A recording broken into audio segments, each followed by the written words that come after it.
지난주에 이어서 성경을 읽읍시다 두 번째 시간입니다. 오늘은 질문을 하나 드리면서 설교를 시작하도록 하겠습니다. 성도님 여러분, 내가 말씀을 지키는 것입니까?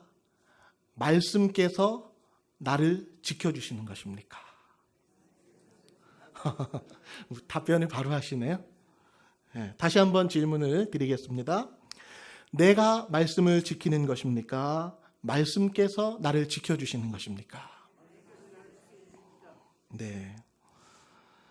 이 질문에 대한 올바른 대답은 두 가지 모두가 다 필요하다는 것입니다. 내가 말씀을 지키는 것도 필요하고 말씀께서 나를 지켜주시는 것도 필요합니다. 내가 말씀을 지킨다. 말씀께서 나를 지켜주신다. 여기에는 똑같이 지킨다라는 동사가 사용되었지만 사실은 그 안에 담겨진 뜻은 서로 다른 의미로 사용된 것입니다. 먼저 내가 말씀을 지킨다라는 것은 내가 말씀을 지켜 행한다. 내가 말씀에 순종한다라는 뜻입니다. 또한 말씀께서 나를 지켜주신다라는 것은 말씀이 나를 지켜 보호해 주신다라는 뜻입니다. 그래서 지킨다라는 동사를 쓰기는 했지만 그 안에 다루어진 의미는 서로 다르게 사용된 것입니다. 그렇다면 내가 말씀을 지키는 것과 말씀께서 나를 지켜주시는 것의 상관관계가 어떻게 되는지를 우리가 한번 생각해 보기를 원합니다. 이 두 가지의 상관관계를 우리가 명확하게 이해하는 것이 신앙생활에 있어서 아주 중요하기 때문입니다. 여러분이 쉽게 이해할 수 있도록 먼저 예를 하나 들어보겠습니다. 보통 가정에는 부모님과 어린 자녀들이 오손도손 함께 살아갑니다. 그런데요, 부모님이 어린 자녀를 양육하고 부양합니까? 아니면 어린 자녀들이 부모님을 양육하고 부양합니까? 부모님이 자녀들을 부양하며 삽니다. 저희 가정에서도 저와 제 아내가 3명의 아이들을 부양하고 양육하면서 살고 있습니다.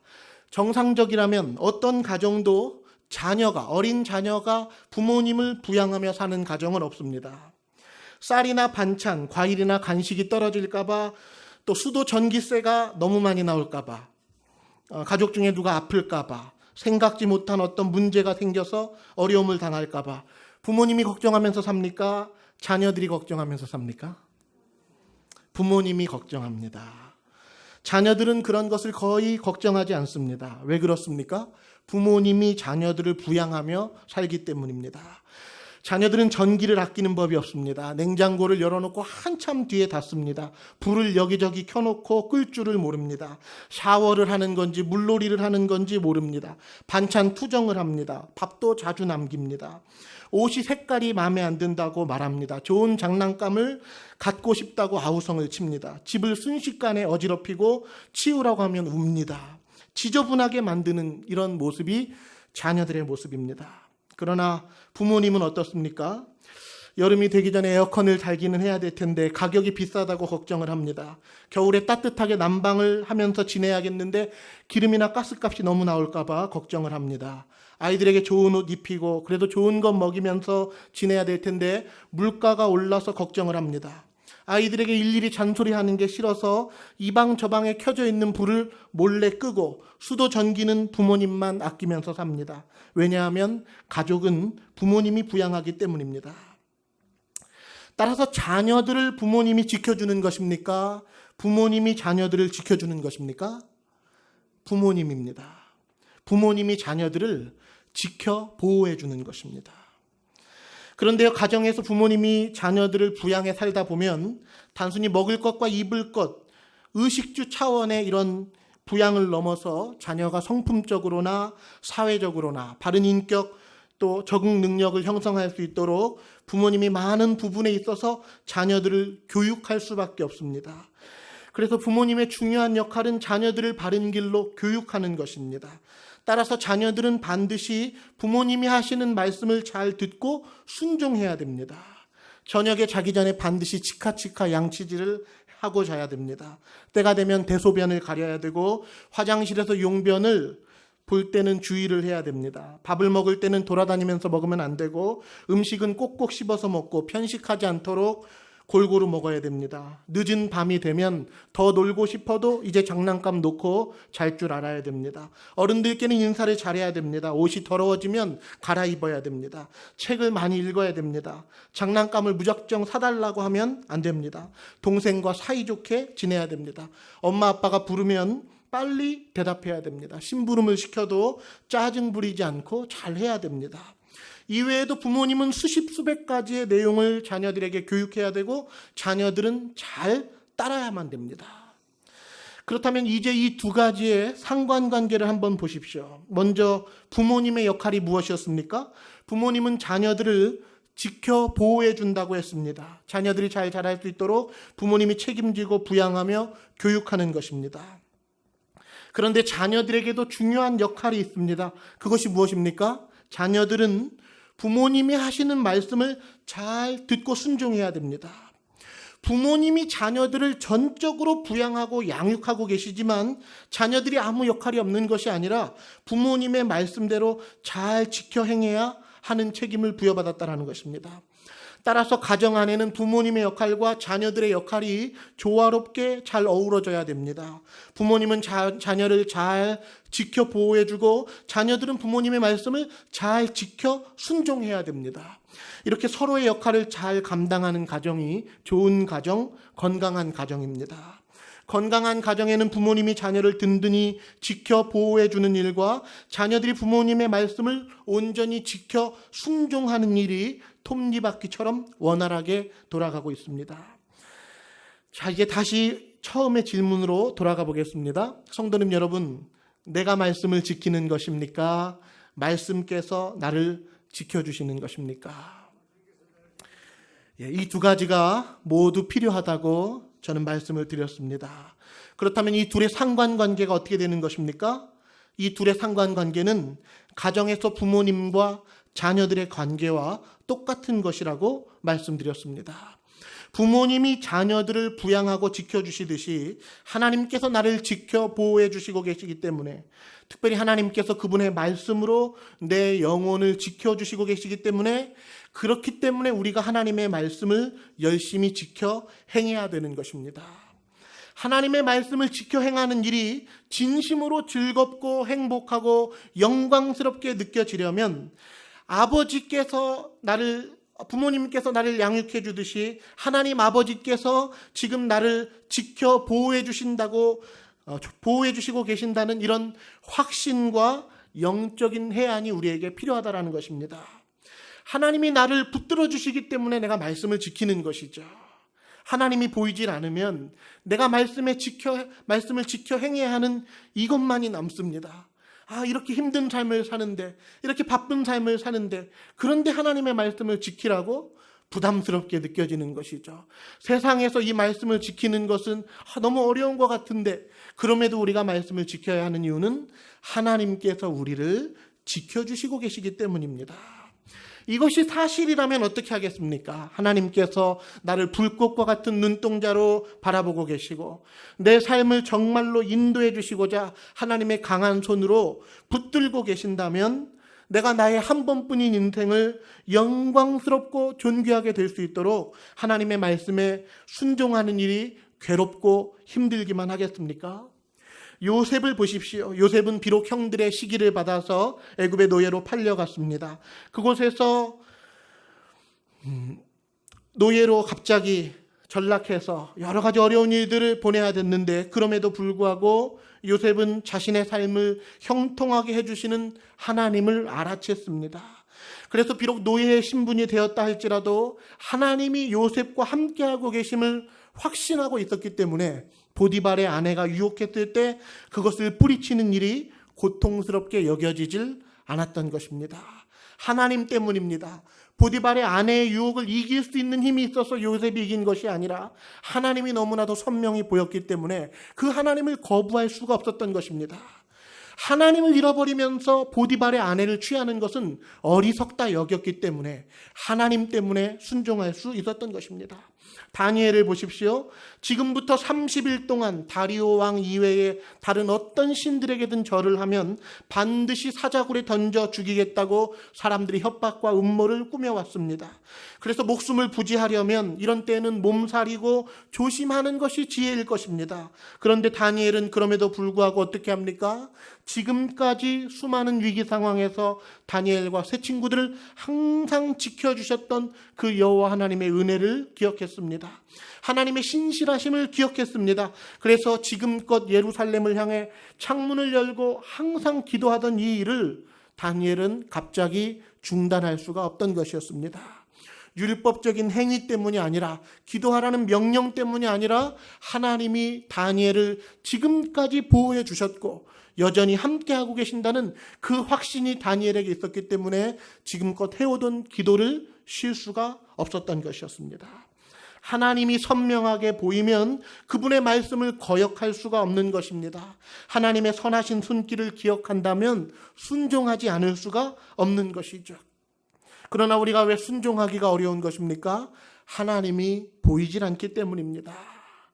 내가 하나님을 지키는 것처럼 느껴지고, 내가 하나님의 뜻을 지켜 행하는 것처럼 느껴지고, 내가 교회를 위해 헌신하는 것이 더 크게 느껴지고, 그렇게 될 때 우리는 순종하기가 어려워지는 것이죠. 따라서 우리가 하나님의 말씀을 기쁘게 정말 믿음으로 지키며 살아가려면 우리 신앙의 근본적인 근거와 전제가 무엇이 되어야 됩니까? 하나님이 우리를 지켜 보호해 주시고 계신다는 이 사실이 우리의 신앙의 전제가 되어야 합니다. 하나님께서 강한 손으로 지켜 보호해 주시고 계시기 때문에 그 하나님의 능하신 손에 계속해서 붙들리고자 우리가 그분의 말씀을 선택하고 성실히 지켜 행하려고 하는 것입니다. 믿음이 생생하게 작동하려면 먼저 하나님이 하시는 일들을 바라보아야 합니다. 상황을 볼 때 하나님이 함께 하시지 않는 것처럼 보여도, 지금 내게 놓여진 현실을 볼 때 하나님이 선하게 역사하시지 않는 것처럼 보여도 하나님이 여전히 함께하고 계시고 나의 삶을 인도하고 계신다는 사실을 믿음의 눈으로 바라보아야 됩니다. 예수님을 제대로 믿고 싶다면 나를 위해 십자가에서 피를 흘려 죽으신, 그 죽도록 나를 사랑하신 십자가의 위대한 사건을 말씀을 통해 확실히 경험해야만 합니다. 지식이 아니라 정말 예수님의 십자가 사건을 경험하게 될 때 우리도 예수님을 위해 살고 싶은 마음이 들게 될 것입니다. 하나님은 지금도 그분의 열심으로 나를 위해 일하고 계십니다. 성경에 보면 하나님이 우리를 어느 정도 수준으로 대하고 계시는지 그리스도의 형상을 이루시겠다고 하십니다. 그리스도께서 가지신 그 형상을 내게 이루시겠다고, 나를 완전한 자로 세우시겠다고 말씀하십니다. 내가 나를 대우해 주는 것보다, 내가 나를 생각해 주는 수준보다 하나님께서 나를 대우해 주시는 수준이 훨씬 더 높은 것입니다. 그래서 우리가 이 사실을 진심으로 믿고 받아들일 때 말씀에 순종하는 일이 지금 즉시로는 어려워 보여도 하나님의 신실하심을 믿기 때문에 그분의 말씀을 따르지 않을 수가 없는 것입니다. 따라서 하나님과 우리의 상관관계를 여러분 잊지 마십시오. 하나님께서 나를 지켜 보호해 주시기에 나도 하나님의 말씀을 지켜 행하는 것입니다. 하나님보다 앞선 우리의 열심은 있을 수가 없습니다. 내가 하나님께 드리는 것이 하나님이 내게 베푸시는 것보다 더 클 수는 없습니다.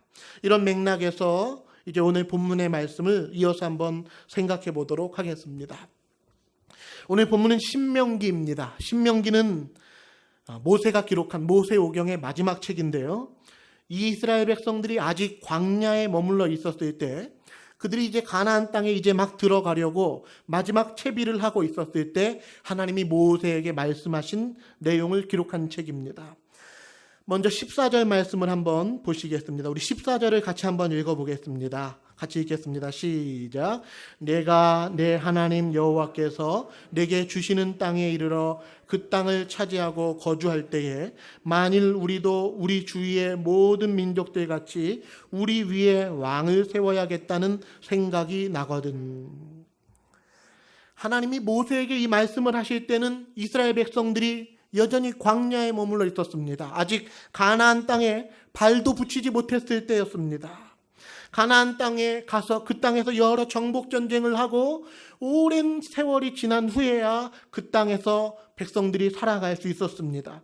그런데 하나님께서는 지금 모세에게 아직 가나안 땅에 발도 붙이지 못했는데 한참 뒤에 일어날 일을 말씀하셨습니다.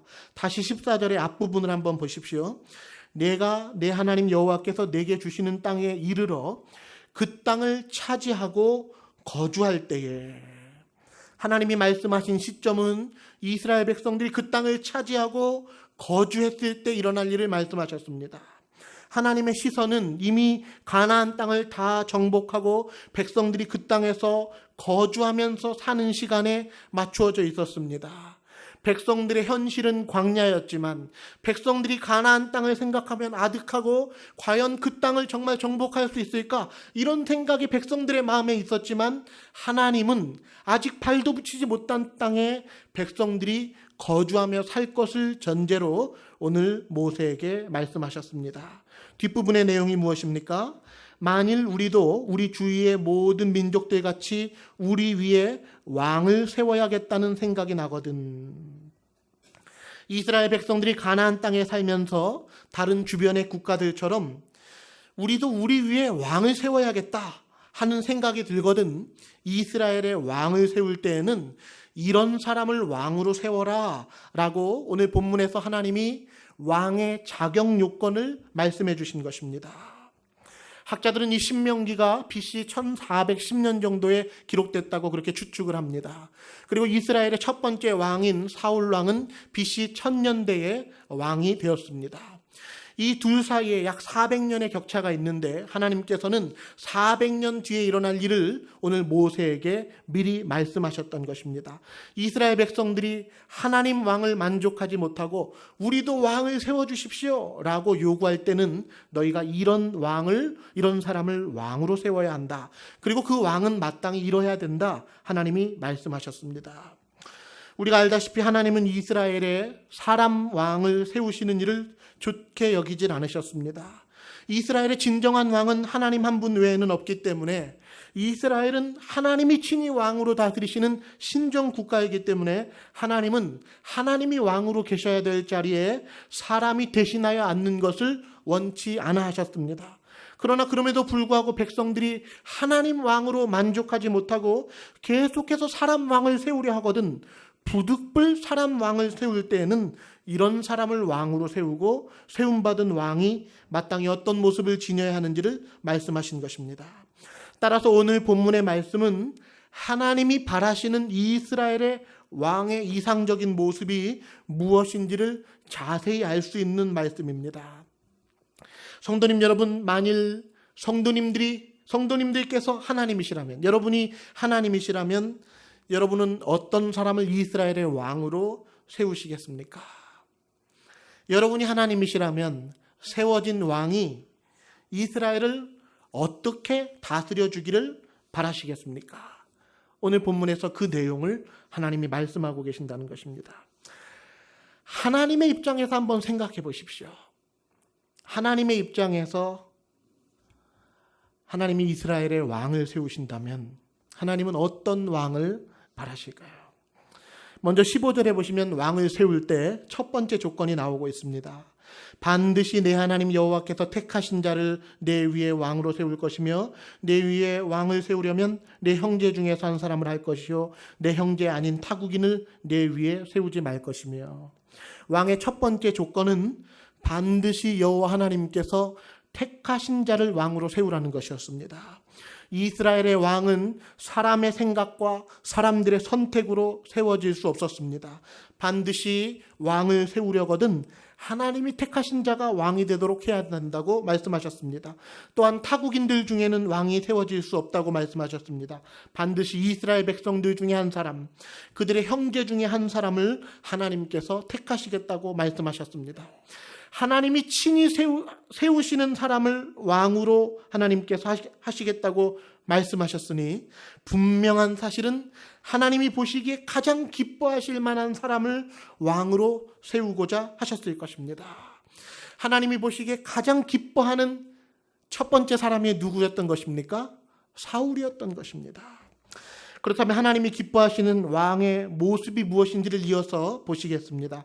이제 구체적으로 왕이 어떤 태도를 보여야 하는지를 우리가 알 수 있는데요. 먼저 16절과 17절을 우리 같이 한번 읽어보도록 하겠습니다. 시작. 그는 병마를 많이 두지 말 것이요 병마를 많이 얻으려고 그 백성을 애굽으로 돌아가게 하지 말 것이니 이는 여호와께서 너희에게 이르시기를 너희가 이후에는 그 길로 다시 돌아가지 말 것이라 하셨음이며 그에게 아내를 많이 두어 그의 마음이 미혹되게 하지 말 것이며 자기를 위하여 은금을 많이 쌓지 말 것이니라. 하나님이 택하신 자를 왕으로 세웠습니다. 하나님이 보시기에 가장 기뻐하실 만한 사람, 하나님의 마음에 가장 흡족할 만한 사람을 왕으로 세우신 후에 그 왕의 모습이 이러해야 된다고 말씀하셨는데 16절과 17절에서는 먼저 왕에게 제한을 두신 세 가지의 내용이 먼저 나오고 있습니다. 제한하신 세 가지. 그것이 무엇입니까? 첫 번째로 병마를 많이 두지 않는 것입니다. 16절의 앞부분에 그는 병마를 많이 두지 말 것이요. 둘째로 아내를 많이 두지 않는 것입니다. 17절에 그에게 아내를 많이 두어 그의 마음이 미혹되게 하지 말 것이며 셋째로 자기를 위해 은금을 많이 쌓지 않는 것입니다. 17절 하반절에 보시면 자기를 위하여 은금을 많이 쌓지 말 것이니라. 하나님께서 이스라엘의 왕을 세우시고 그 왕에게 먼저 제안하신 세 가지가 있는데 첫 번째는 병마를 많이 두지 말고 둘째로 아내를 많이 두지 말고 셋째로 자기를 위해서 은금을 많이 쌓지 말라고 말씀하셨습니다. 먼저 첫 번째로 병마를 많이 두지 말라라는 말씀을 한번 생각해 보겠습니다. 여기에서 병마는 군마, 즉 전투용 말을 의미합니다. 병마를 많이 가진다는 것은 그만큼 군사력 또는 전투력이 뛰어나다는 것을 보여줍니다. 그런데 하나님께서는 이스라엘에 새롭게 세워질 왕에게 명령하시기를 병마를 많이 두지 말라고 말씀하셨습니다. 만일 여러분이 한 나라의 수장, 이스라엘의 왕이 된다면 여러분은 왕으로서 먼저 군사력을 강화시킬 생각을 하시겠습니까? 아니면 병마가 부족해서 전쟁도 잘 치를 수 없는 무능한 상태가 되도록 하시겠습니까? 나라의 안전과 평화를 유지하기 위해서는 무엇보다 국방이 보장되어야만 합니다. 그런데 수시로 전쟁이 일어나는 이 구약의 침략의 시대에 하나님께서 왕을 세우시면서 병마를 많이 두지 말라고 한다면 어떻게 나라를 잘 다스리는 왕이 될 수가 있겠습니까? 백성들이 불안해서 살 수가 있겠습니까? 그러나 하나님께서는 이스라엘의 왕을 세우시면서 첫째로 병마를 많이 두지 말라라고 말씀하셨습니다. 두 번째로 아내를 많이 두지 말라라는 말씀을 생각해 보겠습니다. 하나님께서 아내를 많이 두지 말라고 하신 이유는 왕의 마음이 미혹되지 않도록 하기 위함 때문이었습니다. 17절에 다시 보시면 그에게 아내를 많이 두어 그의 마음이 미혹되게 하지 말 것이며, 아내를 많이 두는 것을 왜 걱정하셨느냐면 왕의 마음이 미혹될까 봐였습니다. 왕에게 아내가 많으면 아내들의 치열한 경쟁과 시기심 때문에 왕은 여러모로 미혹될 수밖에 없습니다. 왕궁에서 서로 왕을 쟁탈하려는 여인들의 갈등과 세력 속에서 왕이 과연 중심을 바로잡고 나라를 다스릴 수가 있겠습니까? 왕의 뒤를 이어서 아내들이 서로 자기의 아들들을 왕으로 세우려고 한다면 왕이 나라를 다스리기는커녕 집안을 다스리기도 벅차게 될 것이었습니다. 그러나 여인을 많이 두려고 하는 것이 남자의 본능적인 속성이 아니겠습니까? 왕이라고 별 수가 있겠습니까? 왕의 말이라면 누구도 거역할 수 없는 절대적인 권력을 가진 상황에서 왕이 많은 여인들을 아내로 두려고 하지 어찌 하나님의 말씀대로 아내를 많이 두는 일을 삼가고 경계할 수가 있겠습니까? 마지막으로 은금을 많이 쌓지 말라고 말씀하셨습니다. 성경에 보니 히스기야 왕은 자기 보물고에 금은과 향품과 보배로운 것들이 가득했습니다. 그래서 그것을 자랑했다가 하나님께 혼났는데요. 솔로몬 왕은 금이 얼마나 많았는지 각국의 왕들과 상인들과 귀족들로부터 한 해의 세금의 명목으로 걷어들이는 금만 666달란트였습니다. 이것은 오늘날로 환산하면 22,600kg에 달하는 무게였습니다. 실제로 이스라엘의 왕들은 부유했습니다. 한 나라의 왕이라면 당연히 은금과 재물을 많이 소유하고 싶어 할 것입니다. 어찌 왕이 되어서 부족하고 모자라는 것을 바라겠습니까? 째째하면 왕으로서 모양새가 나겠습니까? 그러나 하나님은 자기를 위해 은금을 많이 쌓지 말라고 명하셨습니다.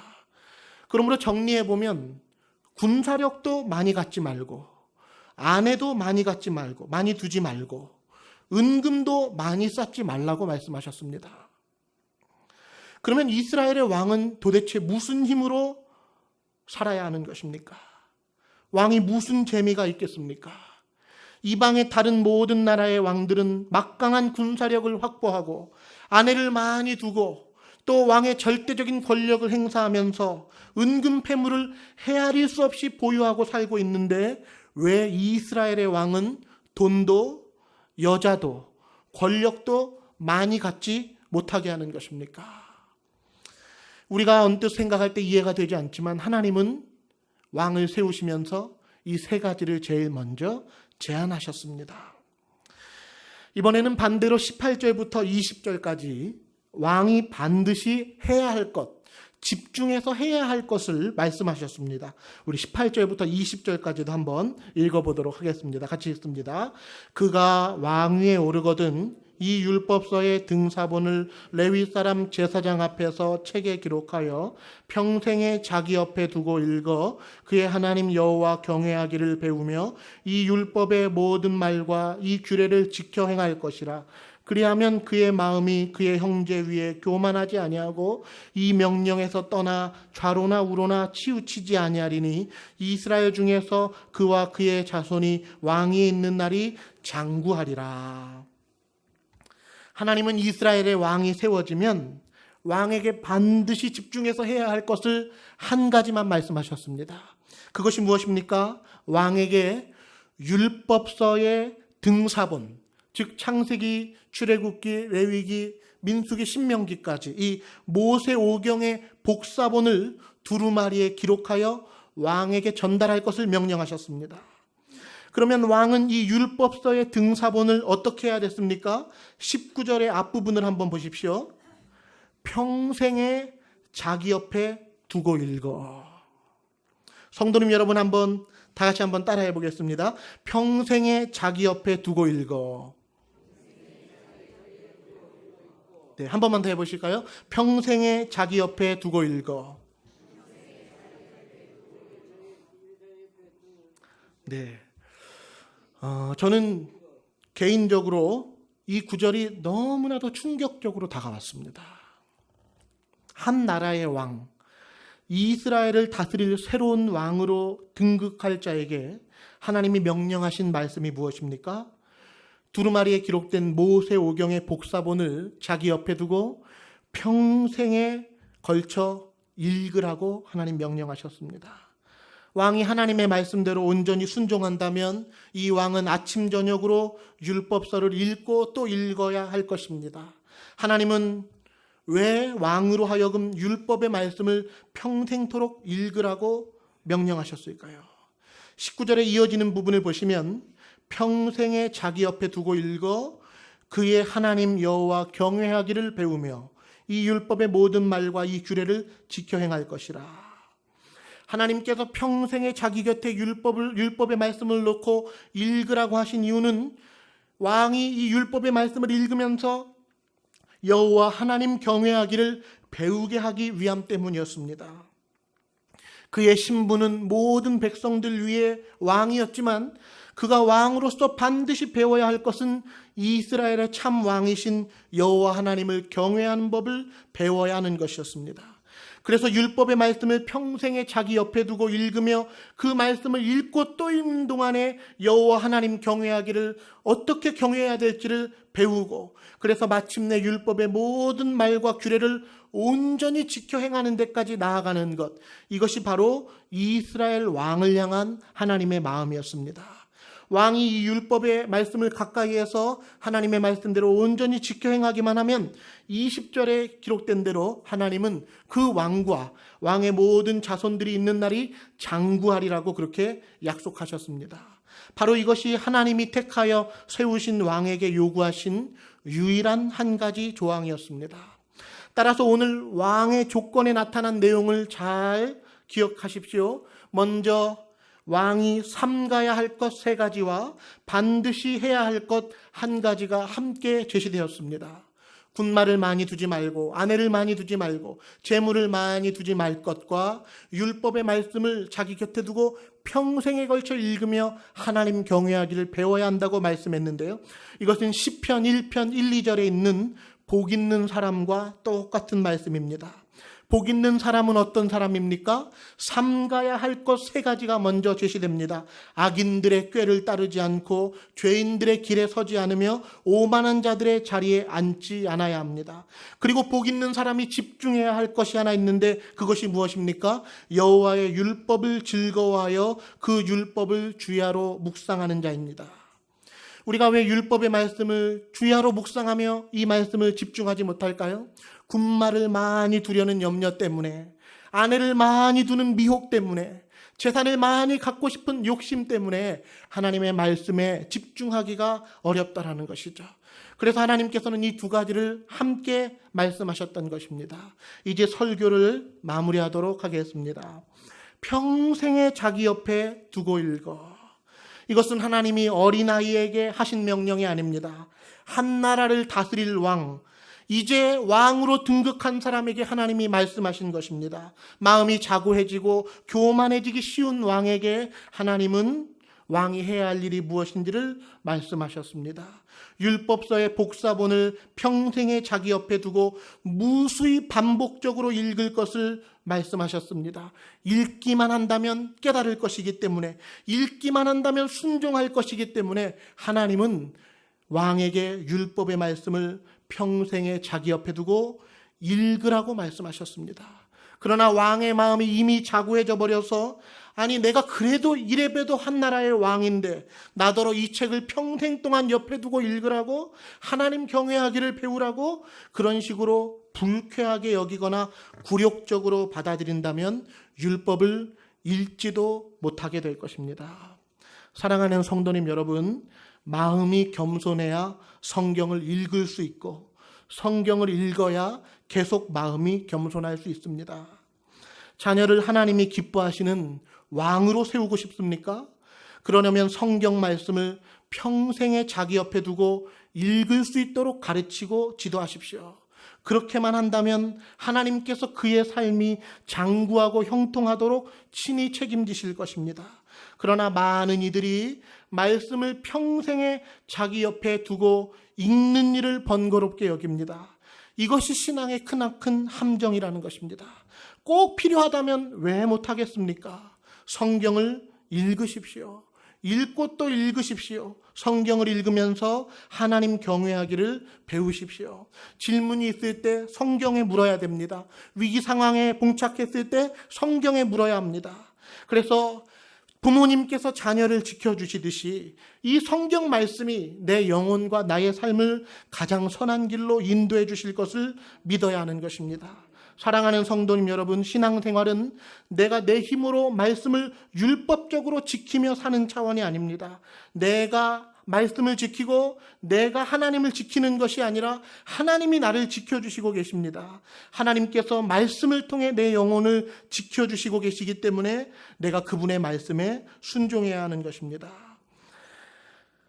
사랑하는 성도님 여러분, 군사력을 키워라, 능력을 키워라, 재물을 모으라, 그것이 하나님이 왕에게 명령하신 하나님의 뜻이 아니었습니다. 오히려 그것을 경계하라고 말씀하셨습니다. 성경을 펴서 읽으라는 것이 유일한 명령이었습니다. 주야로 하루에도 수시로 읽으라는 것입니다. 하나님은 왜 왕에게 성경을 읽으라고 말씀하셨을까요? 하나님이 그 왕을 지켜주시겠다는 것입니다. 하나님이 그 왕이 나라를 잘 다스릴 수 있도록 도와주시고 붙들어 주시겠다라는 것입니다. 성경을 읽지 않으면 내가 왕이 되어 살아갈 수밖에 없지만 성경을 읽으면 하나님이 왕이 되심을 인정할 수밖에 없는 것입니다. 평생토록 우리의 마음이 변질되지 않는 길, 성경이 스승이 되는 길밖에는 없습니다. 어릴 때에는, 아직 젊을 때에는 성경을 읽고 순종하는 일이 그래도 수월합니다. 그러나 내 지식과 경험이 깊어지고 사회적인 지위를 가질수록 성경 말씀에 우리의 신앙의 토대를 두지 않으면 하나님의 말씀을 온전히 따르기가 어렵습니다. 사울 왕이 결국 왜 버림을 받았습니까? 사울이 생각할 때 별것 아닌 일, 지엽적인 일, 아주 조그마한 일을 하나님께서 크게 여기셨기 때문입니다. 사울은 하나님의 말씀을 전혀 순종하지 않은 것이 아니라 상당 부분 순종했지만 하나님이 어디까지 원하시는지를 깨닫지 못했기 때문입니다. 성경의 사람이 되도록 우리의 자녀들과 우리 가족들을 세울 수 있는 저희들 모두가 될 수 있기를 원합니다.